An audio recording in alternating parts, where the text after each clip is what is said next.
आळंदीतून आम्ही निघालो आणि थेट पोहोचलो आमच्या मावशीच्या घरी. तर आमची मावशी राहते पुण्यामध्ये आणि जिच्या लग्नाचे मी व्हिडिओ पण आपल्या चॅनलवरती बरेच असे टाकलेले आहेत.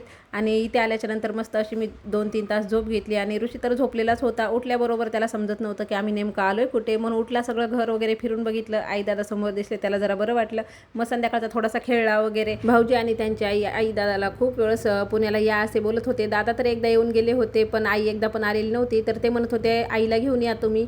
तर मग आई दादा दोघे पण मुंबईला आले होते. म्हणले चला आपण पुण्याला पण जाऊया, म्हणून आमचं इथं येण्याचंच कारण होतं. तर आळंदीला पण गेलो होतो. संध्याकाळची चहापाणी वगैरे केली आणि बघा संध्याकाळचं वातावरण किती मस्त वाटत होतं. आता मात्र ऋषीला कंटाळा आला होता, कारण त्याचे पप्पा आणि दादा गेले होते. आमच्या भाऊजीची हेअर स्टुडिओ आहे तर तिथे गेले होते.